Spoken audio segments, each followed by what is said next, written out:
Confirmation hearing with KTVU political analyst Brian Sobel. And Brian, we got a look today at how contentious this nomination has become, with Republicans questioning Becerra's experience and, again, the fact that he comes from California. Well, California in D.C. among Republicans isn't very popular, Heather, but at the end of the day, as hearings go, it wasn't bad. Some Republicans, and I think perhaps even some Democrats who may be very, very conservative would oppose Becerra because of his stance on abortion rights. But at the end of the day, maybe the biggest problem for Republicans, and they're stating this, but I'll talk about that in a second. They're stating that he doesn't have enough experience in the health arena. But as we know, these are presidential appointments, and presidential appointees oftentimes don't have experience in the department exactly that they lead. Becerra spent 24 years in the Congress of the United States, and anybody who spends any time listening to him knows he's a very, very bright guy.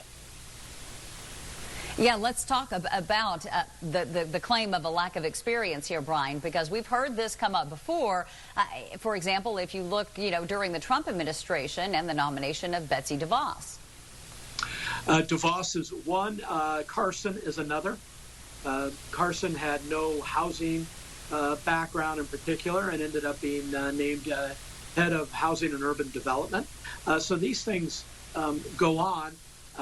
Mostly people and presidents are given their choices to fill out their cabinet, to fill out their top appointees. And actually, so far, President Biden has been doing very well. I expect at the end of the day here, Becerra will be confirmed. And it just, setting aside Mitt Romney's comment today, I think, which was a little tongue-in-cheek, his big problem, Romney's big problem with Becerra, was around the issue of abortion rights. Mm-hmm. Yeah, it certainly was. And other lawmakers expressed issues on other issues. For example, government involvement in health care.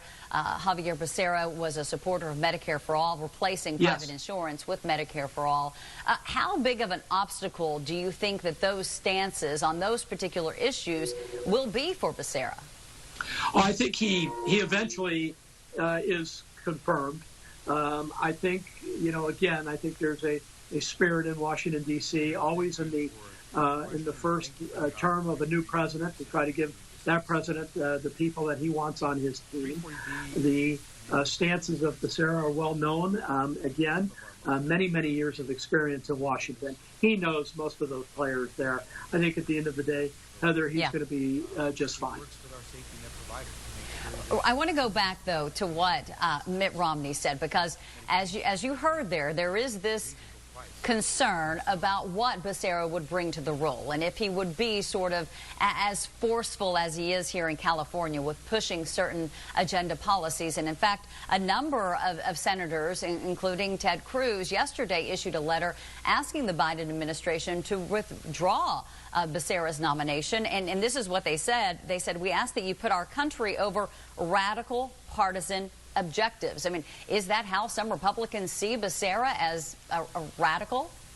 Well, I think anytime you go to a challenge an appointee, you really try to put it in the starkest terms.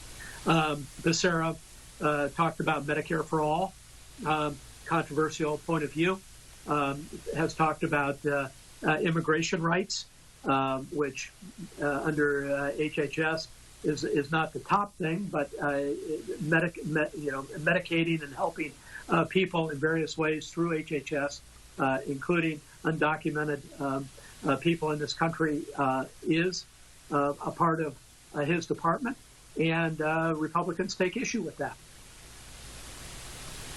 Okay, Brian Sobel, though, predicting that Xavier Becerra will eventually be confirmed. Obviously, we'll be following those hearings in the days to come. Brian Sobel, always a pleasure. Thank you. You're welcome.